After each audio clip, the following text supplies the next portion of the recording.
To make sure the look of the game evolved in the right direction, the studio decided very early on to call in a group of artists. Their preparatory work was the basis for the dark Prince of Persia. Above all, he added his own unique style, his special touch. Thanks, Patrick. How was Nicholas? Thanks, Bruno. Goodbye, Patrick. Let's meet the artists. This is Nicholas, who worked on a lot of the environments and quite a few characters. A whole load of environments and a bit on the marketing. In fact, he added his own touch to the prince. All the marketing drawings are his. From the very beginning, there were 3 or 4 full-time illustrators on the project, which was great for us and for them.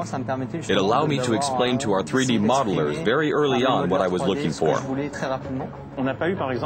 We didn't start off in 5 different directions, for example. We never said, let's try out this style and this style. We knew we wanted something a bit gothic, something with instant visual strength, something epic.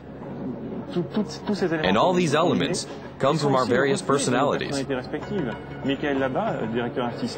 Michael Labat, the artistic director, already had a personality that helped him really understand these influences, and that contributed to what the game is today.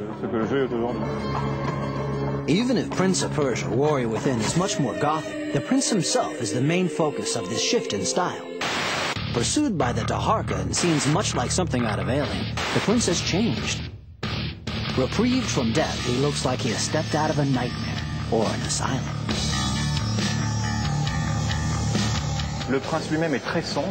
The prince himself is very dark, very strongly outlined, highlighted by his willful character. We gave him leather straps that bite into him a bit, really have him tightly bound in leather. That's what gives him his character, this extreme darkness that comes from certain nasty events in the past. All that gives a real atmosphere that is miles away from the adventurous explorer prince in the previous episode. With all these changes, this 5th installment in the Prince of Persia saga still remains astonishingly close to its 15-year-old relative. In my opinion, the 3 major strengths of the license have been there since the very first release in 1989.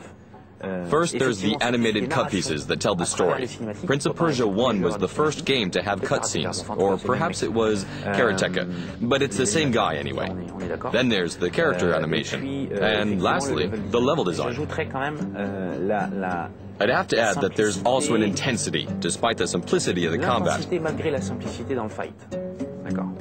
I don't know if you remember, but in Prince of Persia 1 there were, what, 2 movements? It was block and attack, block and attack. You had 3 life points, with only 2 left and 1. You had to time your attack just right, otherwise it wouldn't work. It was easy to play, but so intense that people still remember it. More blood, more fast action, a gameplay that's even more than before, and a lot more combos.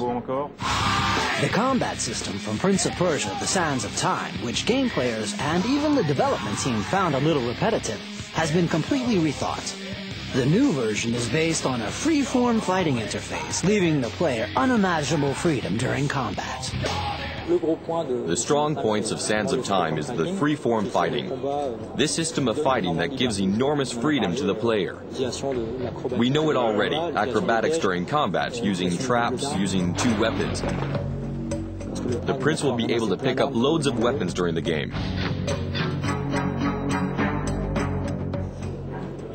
Beyond that, the time powers are also back. The rewind, or the way the prince can go back in time, was one of the biggest new features of Prince of Persia: Sands of Time. But even if the all-new combat system is undoubtedly one of the stars of the sequel, the rewind is still one of the game's strong points. And the other powers are really linked to the combat system in order to make them stronger and more useful in a fight. In the Sands of Time, you could use them, but it wasn't strictly essential. In Warrior Within, there are situations where you don't have much choice. For the slow motion, slowing down time, The difference with the Sands of Time is that the prince isn't affected. Strangely, with all these new special effects and a look that is nothing like the original Arabian Nights atmosphere, Warrior Within is probably closer to the very first Prince of Persia than Sands of Time was. As for the traps, for a while we wanted to go back to the very first Prince of Persia and make the traps lethal. We couldn't really do it though because the gameplay has a series of traps that requires acrobatics. We had long discussions with John Christophe, and I would have loved traps that cut you in half, but we couldn't really. It would have been too frustrating for the player.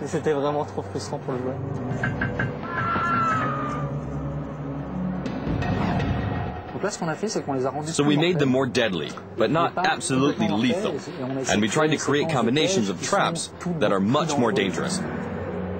Level design is really the art of making something challenging out of the environments created by the programmers.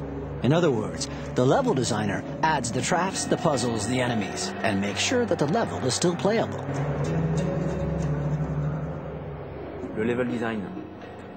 The level design was pretty good in Prince of Persia: The Sands of Time, but in Prince of Persia Warrior Within, it's mind-blowing. We kept 3 out of the original 4-person team. These guys live and breathe Prince of Persia. And all they could think about was, look, in Prince of Persia Warrior Within, we are going to make the levels absolutely amazing.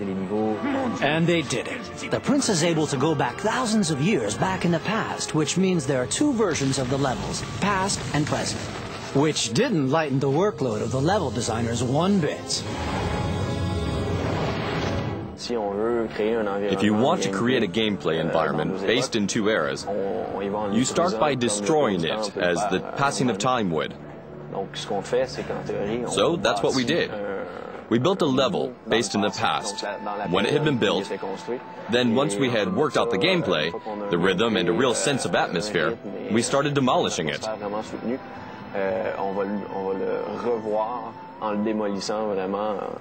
We take a wrecking ball to the level and find another way to go through it. We have to understand that hundreds, even thousands of years have passed between the 2 eras. So we really had a lot of scope to destroy the environment. If I had to choose which version of the level is easier to do, I'd have to say the destructed one. Because we can easily justify holes or blocks of stone that help the prince get to trees or reach a part of the decor which were unattainable in the built-up version. By the way, Ubisoft Studios have a playtest area where the programmers and above all the level designers have their levels tested by gamers like you and I. We already had the Sands of Time as a reference, so we tried to add in even more things. We really wanted to keep the rhythm up. We've really made a sequel that can stand by itself. It's a totally different game. I hope that everyone has managed to feel at ease, to get inside the game. I've been working in video games for 9 years now, and I've never had such a talented team.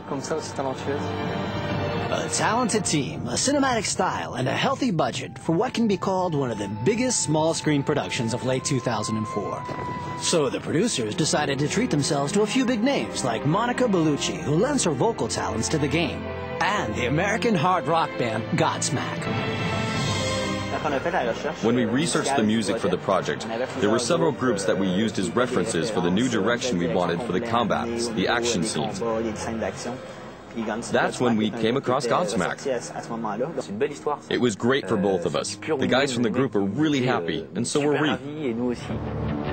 So there you go. That's the end of this making-of. Ubisoft did ask us, however, to keep some of the biggest new features of the game a secret. So I can't really tell you about the numerous chests around the levels containing all sorts of weapons, the artworks to unlock, or the bonus costumes for the prince. And I definitely can't mention the alternative ending and all the rest.